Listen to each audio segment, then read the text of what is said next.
Okay बेटा, तो आज जो हमारा जो पंचायत राज का जो सेकंड टॉपिक है, ये एक्चुअली चैप्टर 5 का ही दूसरा टॉपिक हम पढ़ रहे हैं, क्योंकि इस लेसन इसका बिल्कुल अलग है। और ये जो सिकिस्त जिसका सोशल एंड पॉलिटिकल लाइफ है, इसका असल में चैप्टर 5 का ये दूसरा हिस्सा है, that is panchayat raj in J&K। तो ये असल में उसी हेडिंग के तहत आता है, लोकल गवर्नमेंट एंड एडमिनिस्ट्रेशन उसी हेडिंग के तहत आता है। और इसका अब सब टॉपिक जो है that is Panchayati raj in J&K, और ये सेकंड पार्ट है। सबसे पहले हम इसमें ये देखेंगे कि जो पंचायती राज सिस्टम है जम्मू एंड कश्मीर में, किस तरह से ये जो हम आज के जम्मू कश्मीर की बात करेंगे तो फिर तो जम्मू और कश्मीर ही आता है, लद्दाख नहीं आता है इसमें।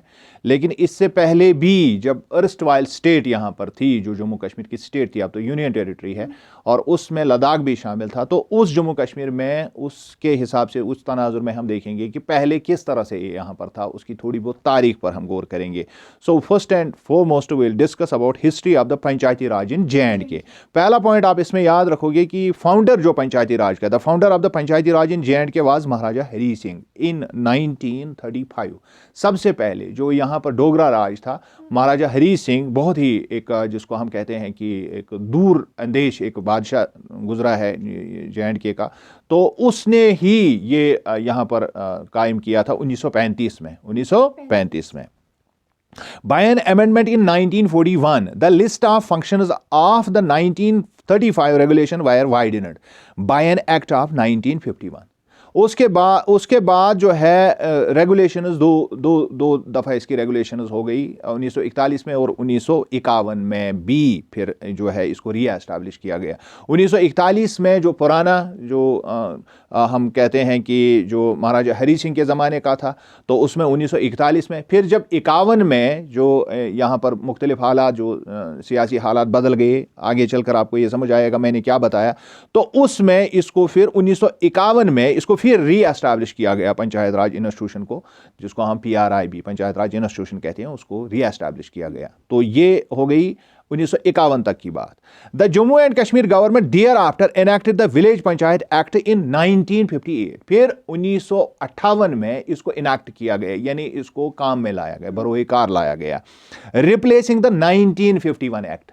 और 1951 का एक्ट उसको रिप्लेस किया गया, यानी 1951 के एक्ट को 1958 के एक्ट को से रिप्लेस कर दिया गया। ये भी आपको जब आप हिस्ट्री पढ़ेंगी कश्मीर की, तो आपको पता चलेगा ये ऐसा क्यों हुआ।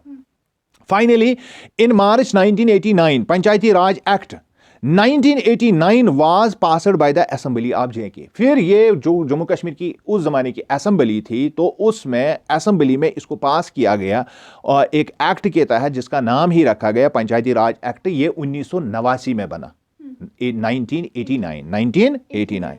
Later on, with the enactment of Panchayati Raj Act 1989, along with Panchayati Raj rules of 1996, Jammu and Kashmir government approved local self-government structure as an organizational concept for the governance।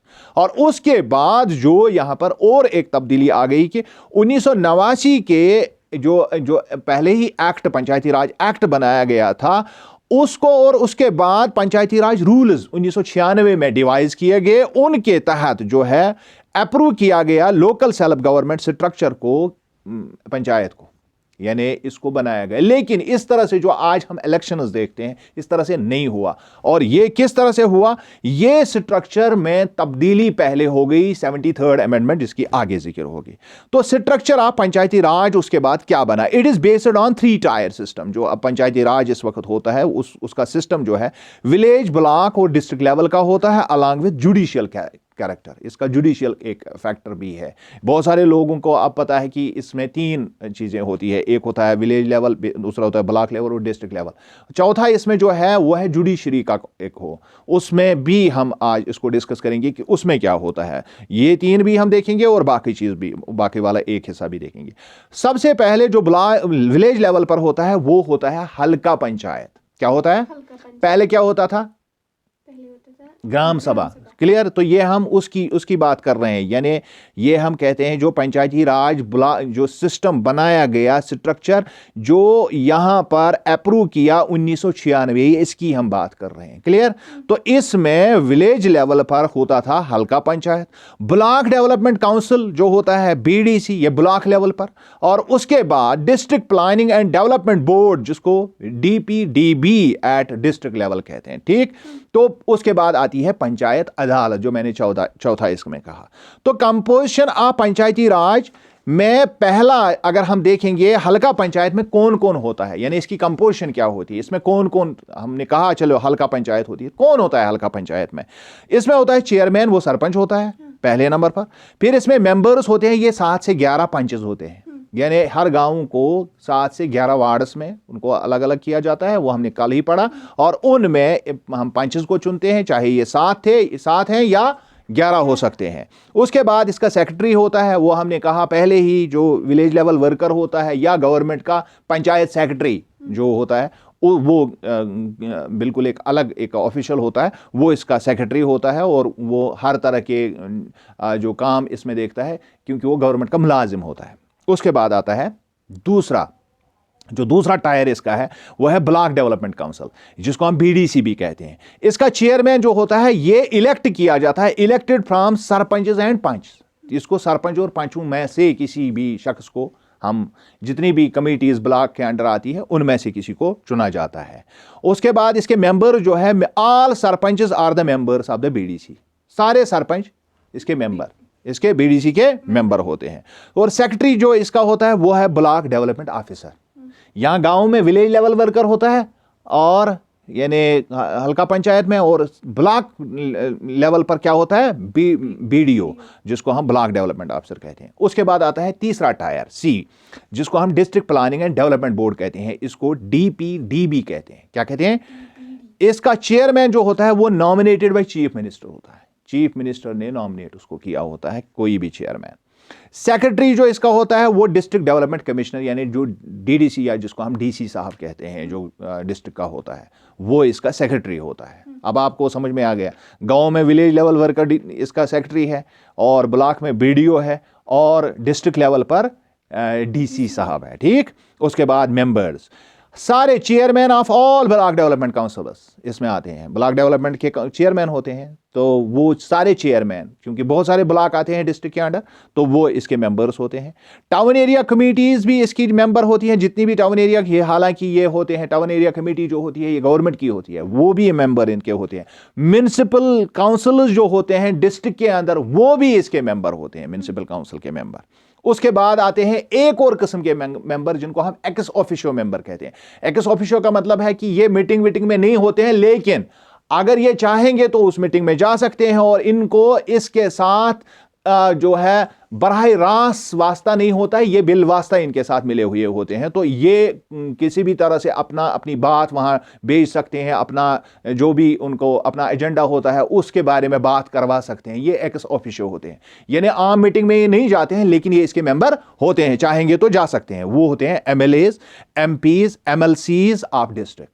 जो भी MLA होता है, जो भी MP, member parliament या member legislative assembly, किसी भी state की हम बात करते हैं, या मेंबर ऑफ लेजिस्लेटिव काउंसिल, कोई भी हो, वो इसका डायरेक्टली मेंबर होता है। इस इलाके से अगर उसका ताल्लुक है, वो डायरेक्टली इसका मेंबर है, लेकिन एक्स ऑफिशियो मेंबर क्यों? क्योंकि उनका बड़ा काम होता है, वो बड़े लोग होते हैं, तो वो इसमें बार बार नहीं आ सकते हैं, लेकिन जब आना चाहेंगे तो आ सकते हैं। उस वक्त this is called ex officio. समझ रहे हैं?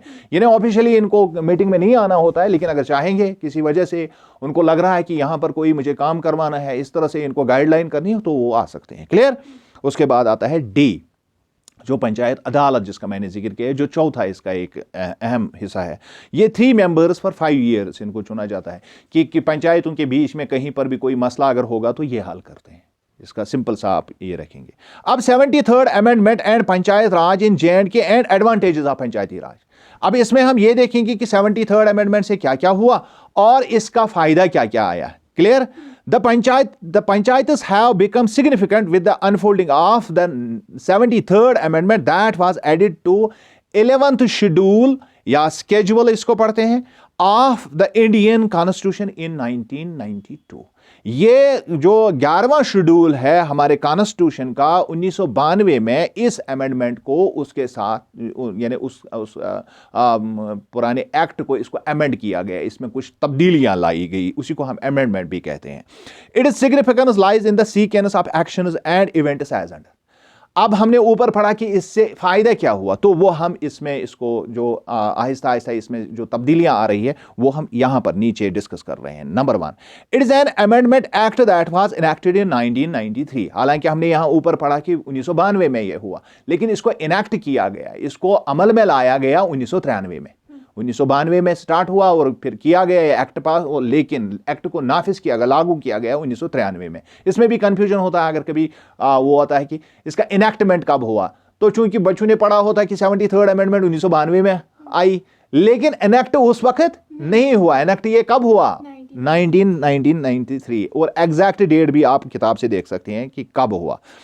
दूसरा, इसमें it changed panchayati raj institution to the constitutional bodies. पहले पंचायत राज इंस्टीट्यूशन होता था, गवर्नमेंट इसको पंचायत बनाती थी गवर्नमेंट, लेकिन अब ये गवर्नमेंट नहीं बनाती है, अब ये कॉन्स्टिट्यूशनल बॉडी है, क्योंकि अब इलेक्शन करके हम पंचायत चुनते हैं। ये आ गई 73rd अमेंडमेंट। यानी इससे पहले जो पंचायत थी वो चुने हुए मेंबर नहीं होते थे, वो गवर्नमेंट की एक रेस्पॉन्सिबल बॉडी, वो किसी को जिम्मेदारी देते थे, वो पंचायत मेंबर होता था, तो उनको इलेक्ट करती थी गवर्नमेंट, सिलेक्ट करती थी गवर्नमेंट। अब इलेक्ट करते हैं लोग, तो ये फर्क हो गई इसमें, अब ये कॉन्स्टिट्यूशनल बॉडी है। तीसरा, it makes compulsory for every state and duty to establish panchayat. 73rd amendment में यह कहा गया कि सारे जितने भी स्टेट्स इंडिया में है या यूनियन टेरिटरीज, उन सबको अब पंचायत बनानी है, उसके बगैर काम नहीं चलेगा। It changed the old model of जिला परिषद टू डीपीडीबी एंड हल्का पंचायत टू द ग्राम सभा, वो हमने पहले भी उसमें डिस्कस किया। उसके बाद 5वां, it provided wider powers and financial resources to the panchayat. इससे बहुत ज्यादा जो पावर्स हैं वो पंचायत को दिए गए 73rd अमेंडमेंट के जरिए से, और इनके पास अब बहुत सारे रिसोर्सेज, ये बहुत बड़ा काम भी अब कर सकते हैं, गाँव में बहुत सारे काम ये देख रेख इनकी करते हैं, तो बड़ी लेवल पर इनके पास अब इख्तियारात आ गए। और पहले एक तरह की नॉमिनल बॉडीज हुआ करती थी, उतना ज्यादा इनके पास पावर नहीं होता था। छठा जो इससे हुआ, it strengthened political, social and economic development at grass root level. इससे सबसे बड़ा फायदा लोगों को यह हुआ कि सियासी तौर पर, समाजी तौर पर, इक्तिसादी तौर पर गांव देहात में बहुत तब्दीली आ गई, शहरों में भी तब्दीली, डेवलपमेंट हो गई, निचले सतह से ये डेवलपमेंट हो गई। 7वां, it facilitated more participation of common people. ज़्यादातर आम लोग जो दूर रहते थे वो इसमें शामिल हो गए। And collective decision making through public discussions and enables to bring more innovative ideas and opportunities. इसके अलावा एक और चीज़ ये हो गया कि लोग अब पब्लिक मीटिंग्स में डिस्कशन करते हैं और अपने मसाइल को वहाँ पर ही बातचीत के जरिए हल करते हैं और उसके बाद अमल में लाते हैं। और इसके अलावा उनको नए तरीके ढूंढने में आसानी होती है, क्योंकि मुख्तलिफ लोग अपने आइडियाज़ वहाँ देते हैं, और मुख्तलिफ वसाइल के साथ साथ जो उनके मौक़े हैं उनको ज़्यादा बरोए कार लाया जाता है, उनको नए मौक़े को ढूंढा जाता है, क्योंकि ये तभी मुमकिन है जब गाँव वाले इसमें शामिल होंगे, डायरेक्टली शामिल होंगे। तो वो इससे 73rd अमेंडमेंट की वजह से हो गया। Number 8, it helps in bridging the gap between the people and their leaders as well as making contact closer between government officials and the local people. एक और मसला ये भी होता था, गांव वाला जो होता था उसको पता ही नहीं है डीसी साहब कौन है, हमारा बीडीओ साहब कौन है, यहां तक कि वो विलेज लेवल वर्कर जो गांव में ही काम करता होता था, तो आम लोगों को पता ही नहीं होता था। लेकिन अब वो डायरेक्टली वो भी गांव में आते हैं, कभी कभार अगर उनको बुलाया भी जाता है, और आमतौर पर बीडीओ साहब तो आते ही रहते हैं, समझ रहे हैं। तो अब उनको हायर ऑफिसर जो आम लोग थे, जिनको पता ही नहीं है ये कौन करता है, किसके जिम्मेदारी है, कैसे हो सकता है, उनके साथ कॉन्टैक्ट्स बढ़े, तो लोगों को आसानी हो गई अपने ऑफिशियल से बात करना, उनके साथ उनका ताउन, उठना बैठना हो गया इससे। क्लियर? उसके बाद 9वां, it facilitates empowerment of women and marginalised sections of the society by providing 33% reservation to women. और इसमें एक अहम नुक्ता ये भी रखा गया कि इसमें जो मार्जिनलाइज, जो हमने SC ST की बात की, जो सोशल कास्ट या शेड्यूल कास्ट, शेड्यूल ट्राइब्स होते हैं, जो कमज़ोर तबके से ताल्लुक़ रखने वाले लोग होते हैं, और उसमें औरतें भी एक सेक्शन आता है, उनको 33% रिजर्वेशन दे दी गई। इससे उनको एम्पावर किया गया, उनको ताकत दे दी गई। ठीक। 10वां, it is gradually changing rural society for better future. इससे बहुत तब्दीलियाँ आती है और हम देखते हैं कि बहुत सारी नए काम, चाहे कुछ लोग इससे अभी मतलब ज़्यादा उतना मुतासर नहीं हो रहे हैं, लेकिन वक्त आने के साथ साथ जब लोग इसकी अहमियत समझेंगे तो ये बहुत ज़्यादा और बेटरमेंट हो जाएगी इससे, क्योंकि ये ग्रास रूट लेवल की एक बॉडी है जिसके ज़रिए से लोग अपनी गांव की या देहात की हालत बदल सकते हैं। तो अब क्लास असाइनमेंट है, discuss the composition of panchayati raj institution in Jammu and Kashmir with your friend.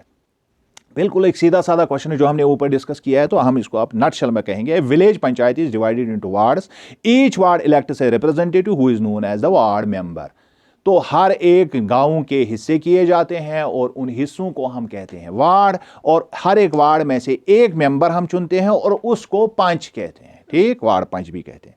All the members of the gram sabha also elect a sarpanch who is called panchayat president. उसके बाद सरपंच चुना जाता है, ये सारी की सारी ग्राम सभा इसको चुनती है और उसको हम पंचायत प्रेसिडेंट कहते हैं। The ward panches and the sarpanch form the gram panchayat, फिर ये ग्राम पंचायत बनाते हैं। The tenure of the gram panchayat is 5 years, और इनका काम करने का मौका कितना होता है, 5 साल। 5 साल के बाद इनको फिर से इलेक्ट किया जाता है। द ग्राम पंचायत एंड ग्राम सभा have a common secretary, he is a person home the government appoints, जो हमने पहले भी पढ़ा, और VLC भी, वो VLW भी हो सकता है और कोई और भी हो सकता है। दस ही और she is not an elected person, लिहाजा जो इसका सेक्रेटरी होता है वो इलेक्टेड पर्सन नहीं होता, ना वो यहां पर होता है, ना दूसरे टायर में, ना तीसरे टायर में। हमने कहा दूसरे टायर में BDO होता है, तीसरे टायर में फिर DC साहब होते हैं।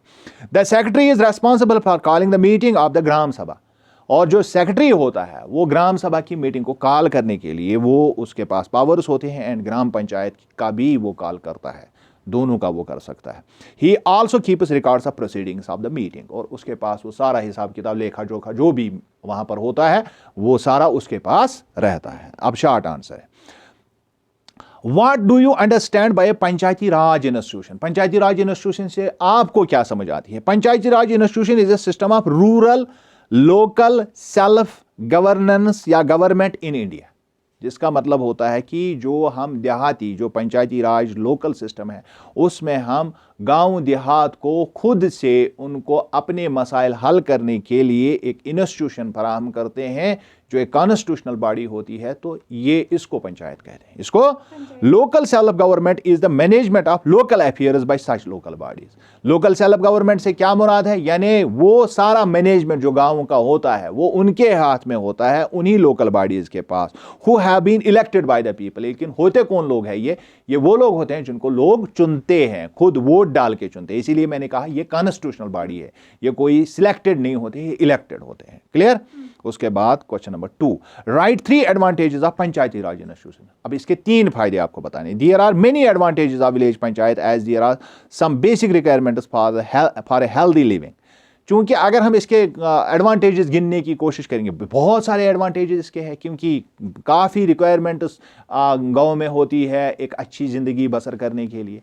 लिहाजा अगर वो अच्छी ज़िंदगी इसमें बसर करने के लिए अगर उन्होंने कोई हमें अच्छी फैसिलिटीज़ प्रोवाइड की है, तो इसके तो बहुत सारी तारीफ़ें हो सकती हैं, समझ रहे हैं? तो बहुत सारे एडवांटेजेस हो सकते हैं। मिसाल के तौर पर such as clean drinking water, ये बड़ा मसला होता है गाँव देहात में, और हमने यहाँ पहले चैप्टर में देखा कि उसमें वो लोगों में झगड़ा भी हो गया था, तो उस पर हमने बात की, और पानी पर अक्सर बेशतर झगड़े होते हैं, साफ पानी पर। इसके अलावा लाइटिंग ऑफ रोड्स, इसके अलावा medical facilities, primary education for children, गाँव में ये बड़ा मसला होता है, रोड्स फॉर ट्रांसपोर्ट एट्सेट्रा। ये सारे काम जो होते हैं किनके हाथ में होते हैं? इनके। अगर ये करेंगे और गांव अगर इससे मुस्तफ़ीद होगा तो फिर तो बड़ा एडवांटेज है, और यही एडवांटेज इसका है। So village panchayat is provide for these requirements, और ये इनका सबसे बड़ा अहम कंट्रीब्यूशन होता है, और ये सबसे बड़ा एडवांटेज है कि इन सारी जो बुनियादी ज़रूरतें हमारी है इनको पूरा करने के लिए ये काम करते हैं। उसके बाद आते हैं long answer type question. Question number 3 है ये, what are the obligatory functions of panchayat in Jammu and Kashmir. इसकी ऑब्लिगेटरी यानी जो इनको करनी ही करनी है, जो इन पर फर्ज आयद की गई है, ये काम आपको करने हैं, उनको ऑब्लिगेटरी कहते हैं। कुछ होती है सप्लीमेंट्री, यानी जो काम ये कर सकते हैं, अगर चाहेंगे तो करेंगे, चाहेंगे नहीं तो करने की जरूरत। ऑब्लिगेटरी होता है वो फंक्शन जो इनको जरूर करनी है, जिसकी तरफ इनको ध्यान देना ही देना है, उसको ऑब्लिगेटरी कहते हैं। The obligatory functions of gram panchayat are as follows, construction and maintenance of public facilities है पहला, ये इनको देखना है कि जितनी भी पब्लिक फैसिलिटीज़ हैं, जो भी उसमें आता है, उनको कंस्ट्रक्ट, अगर नहीं है तो कंस्ट्रक्ट करना है, नए बनाना है, और अगर पुरानी मौजूद है तो उनको मेंटेन रखने की इनको जिम्मेदारी है। दूसरा, leaving and collecting local taxes. इस लोकल टैक्स पर हम बात करेंगे कि लोकल टैक्स कौन कौन सा ये जमा करते हैं, और लोकल टैक्स भी इन्हीं को जमा करना होता है। क्लियर? उसके बाद executing government schemes related to generating employment in the village. उसके अलावा जो गवर्नमेंट स्कीमें लाता है, जैसे आपने नरेगा, हालांकि उसको मनरेगा असल में कहते हैं, जो मनरेगा की स्कीमें हैं, आम लोग अभी कहते हैं ये नरेगा का काम है, तो ये मुख्तलिफ स्कीमें आती है गवर्नमेंट की, तो उन गवर्नमेंट की स्कीमों को लागू करना होता है, नाफिज करना होता है गांव में, ताकि गांवों वालों को रोजगार मिले। क्या मिले? अब ये अलग बात है कि लोग मशीनों से करवाते हैं ये काम, ये मशीनों से ये काम नहीं करवाया जाता है। ये सारा काम किससे होना चाहिए? लोगों के जरिए से होना चाहिए, क्योंकि लोगों के रोजगार के लिए ये दिया जाता है। क्योंकि लोगों के पास, आपको शायद मालूम नहीं होगा, जॉब कार्ड होता है लोगों के पास, उन जॉब कार्ड वालों को इसमें रोजगार दिया जाता है, ये इसीलिए जनरेट किया जाता है, लेकिन आम लोगों को इसका पता नहीं होता है। तो ये जो लोग आते हैं, जो ये काम करते हैं, तो असल में इसमें लोगों का भी अपना कसूर है कि वो उनसे बात नहीं करते हैं। तो वो क्या करते हैं, वो मशीनें लाते हैं और ये काम दबादब फटाफट ख़त्म करते हैं, और पैसा 2-3 खातों में डालते हैं और फिर निकाल लेते हैं। ये इसका एक बहुत बड़ा फॉल्ट है, और लोगों को इसको देखना चाहिए। ये असल में एम्प्लॉयमेंट जनरेशन के लिए इस्तेमाल होना चाहिए। जो गाँव में बैठे हुए लोग हैं, जिनको काम नहीं मिलता है, ये उनके लिए ये स्कीमें लॉन्च की जाती है। उसके बाद 14 question, compare Panchayati Raj of JNK with 73rd amendment of the constitution of India. अभी भी हमने पढ़ा, तो अब हम आंसर में पढ़ेंगे। More than 26 years after the 73rd amendment, the Jammu and Kashmir government has for the first time granted powers to the panchayats to directly implement various centrally sponsored development schemes and also supervise functioning of certain government offices and schools in their respective area. पहले ये, बहुत पहले ये हुआ था कि हमें लंबे अरसे के बाद, तकरीबन 26 साल का अरसा गुजरने के बाद 73rd अमेंडमेंट जो हो गई पंचायती राज सिस्टम में, इसके ज़रिए से जम्मू कश्मीर के लोगों को डायरेक्टली अपने मेंबर्स को, पंचायत मेंबर्स को चुनने का मौका मिला, और जो गवर्नमेंट की स्पॉन्सर्ड स्कीमें हैं पंचायत के ज़रिए से जो इम्प्लीमेंट होती है, हमें भी इसमें आने का मौका मिल गया। और इस तरह से जो गाँव में जो आम तौर पर जो हमारी मुख्तलिफ जो सोशल एम्यूनिटीज़ होती है, उनकी देख रेख करने के लिए गवर्नमेंट ने पंचायत को, या ये जो पंचायत है उसने अब काम करना शुरू कर दिया। और empowerment of panchayat was done by the state administrative council, that is SAC, जिसको हम कहते हैं, headed by honourable governor Satyapal Malik. ये यहाँ पर हुआ जब सत्यपाल मलिक साहब जो है ऑनरेबल गवर्नर जो हमारे यहाँ के हैं, तो उन्होंने ही ये किया। और कब किया? On Thursday evening bye amending the panchayati Raj act 1989। जो 1989 का यहाँ पंचायती राज एक्ट नाफिज था, उसको अमेंड किया गया, 73rd अमेंडमेंट को लागू किया गया, नाफिज किया गया। तो तब से लेके इसमें पूरी की पूरी तब्दीली आ गई।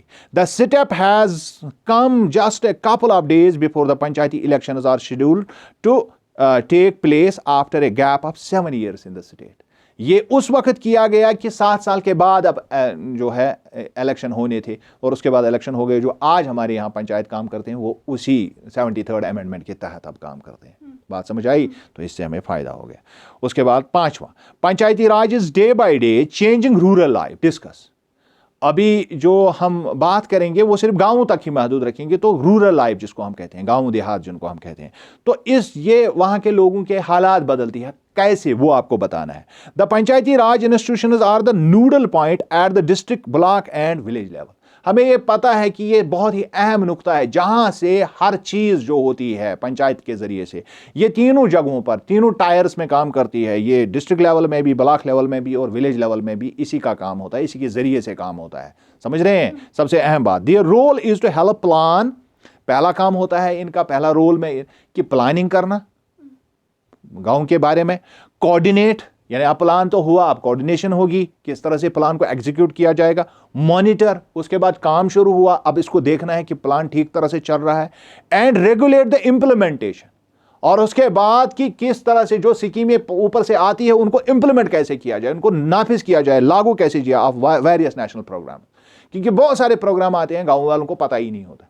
लेकिन अब ग्राम सभा बुलाई जाती है, वहाँ पर सबको BDO साहब कहते हैं, क्योंकि उसको न तो किसी के साथ कोई बैर होता है, न किसी के साथ कोई दोस्ती होती है, समझ रहे हैं। तो उसको तो अपने हिसाब से काम करना होता है, जो उसकी ड्यूटी होती है।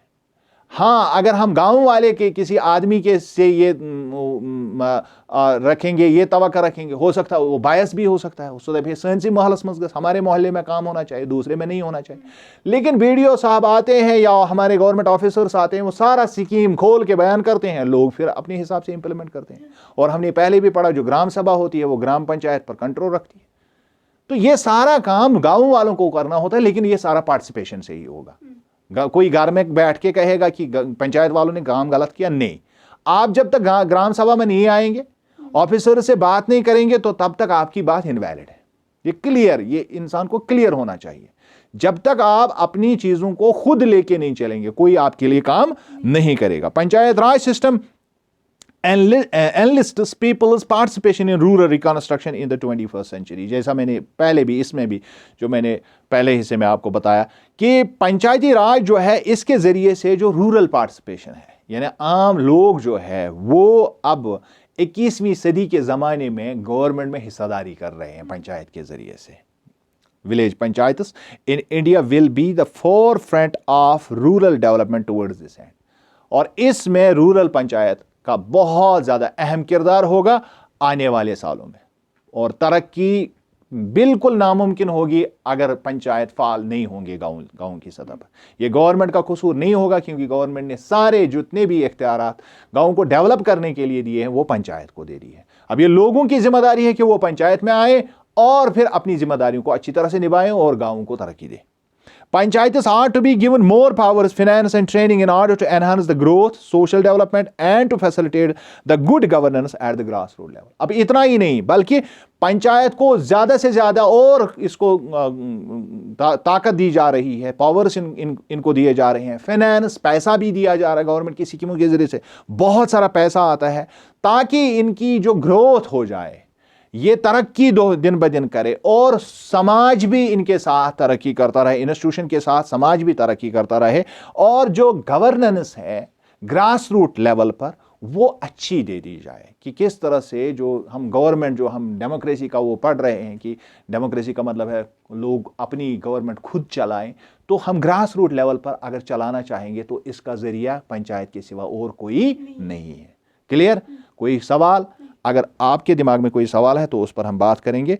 तो ये 20-30 मिनट का वीडियो है, तो ये बिल्कुल आप इसको दोबारा सुन के आप अपने डाउट्स को क्लियर कर सकते हैं। थैंक्स।